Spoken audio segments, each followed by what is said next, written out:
what Marinella does is very interesting. The video was shot for the Fulla Prize. I was one of the curators of the Fulla Prize, which is basically the biggest contemporary art prize in Italy. It's a biennial prize, and I was one of the curators, and I nominated Marinella. She didn't win in the end, someone else won, but still the process was really, really good, and I love her approach. What she does actually, she talks in the video, she's activating situation, and it's not kind of the so-called relational art in which you just bring together a bunch of people in a gallery and you cook dinner and that's fine. It's much more complex than that, because she took cinema. From what we know, is the most coded and hierarchic process and art form you can imagine, because you have an idea, maybe there's the script writer, the director, or the subject maker, and then you approach a production company or a producer, and then they find other funders, they produce the film themselves, they dictate this or that casting process, and etc. etc. So it's a very, very difficult environment to go through it. And she used this big structure in a very participatory way. So basically what she does, she basically take on board whole community or city neighborhood or town or villages or whatever, that they want to do something specific about their collective memory, for instance, or about something that is really happening or was happening in the past or it will happen in the future. And she take on board this whole environment, and she basically start to activate the process, organizing casting, in which she's not the one choosing the actor, she's not the one choosing the script or writing the script. She's basically bring together people. She organized the people in different teams, and that's the team who will write the film, that's the team who will do the castings, who will choose the other actors. There's the team who will learn to use the camera, who will learn to use the lighting. There's the team providing the catering, for instance. There's the team designing and doing the costume. So the whole basic environment is included in the decision-making process with her. And the result, the final result, is not only the film, is the film, but also is the process of the film. So the process of the film is integrated in the film. So you have scenes of the process, of the casting, of the catering, or whatever, and the actual final result. And it's an amazing thing, because she brings together thousands of people. I mean, not only 1,000, but sometimes it's 200, sometimes it's 50 people, sometimes it's 2,000 people, which is an incredible thing. It's a very political activity, because it gives those people actually a meaning for what they do and how they want to write their own history, how they want to write actually, and to remember, to transfer, to translate what happened in that space, in that location, for a future generation or to another place. And that's why she's just an incredible thing. And this one is research as well. It's not research done by one person, by one single artist. It's a community research in which the artist is an activator. So I just wanted to show these two, because they're very different, but both makes a lot of sense in what you might do in the future as well. I think I could finish here probably. What do you think? Yeah. Questions, please. I'm sure you have a lot of questions. I have a first question then, because you already showed us the book about aesthetic journalism, but yeah. I just had a question. Why did you feel the need to write the book, and could you sort of summarize in 1 or 2 sentences what you mean by aesthetic journalism? Yeah. As I mentioned,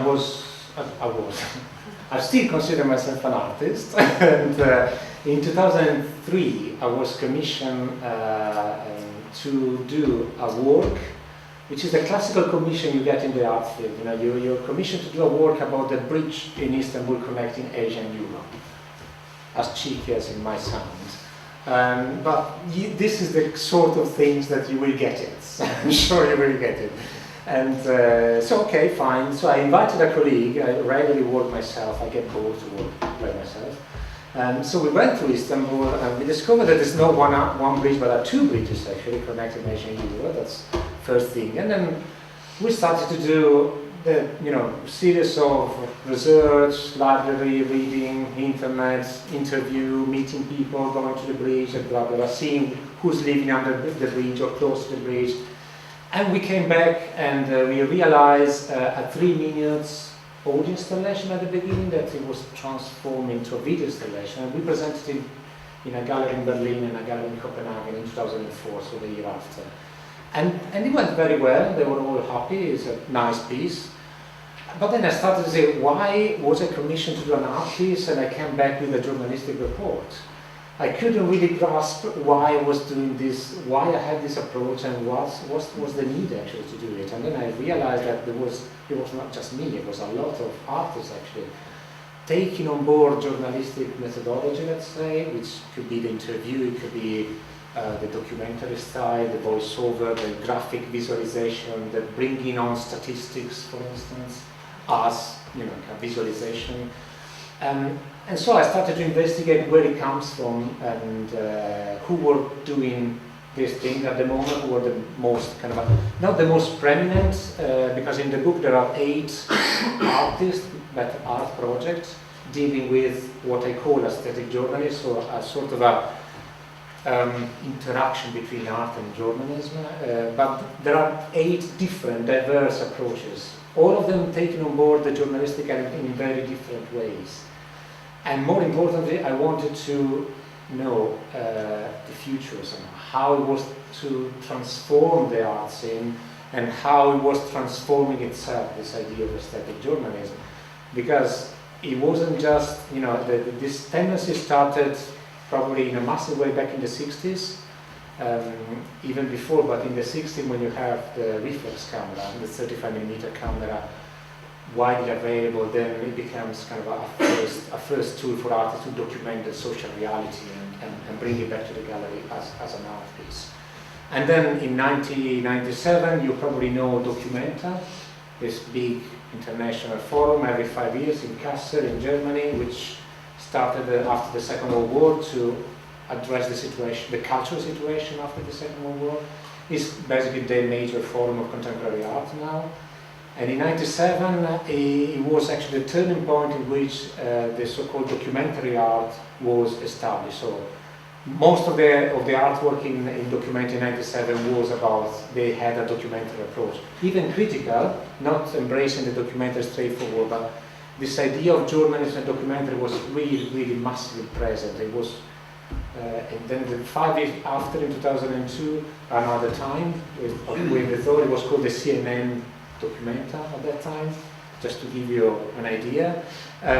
So it obviously now is very established, and there are institutions who actually have a sort of a specialization in this field. So they are kind of committed, responsible, producing a lot of social and committed artwork through this mechanism. And to me it's really important, because I do think that it's important that art is not for the sake of art. It's important art is somehow it makes sense of what's going around, but it's probably not enough. And that's why I was inviting you to go outside the art realm, because I think it's as important as bringing journalism into art, as bringing art into journalism, if we want to make sense of it. So I started to research this thing, how it could transform, what other strategies might have an artist in reaching out different audiences and in creating to herself or himself different opportunities than they are, because the opportunity in the art field, they will come. If you're serious about your work, they will come. You will come through galleries, through solo show, to group show, to biennial, forum, conference, whatever. The important thing actually is also to go out of the art system. Then it becomes important and it becomes relevant. It becomes relevant to you. It becomes relevant to other people, of course, but it also becomes relevant to you, because you have a very immediate effect, and how this one can count in your life and in other people's lives.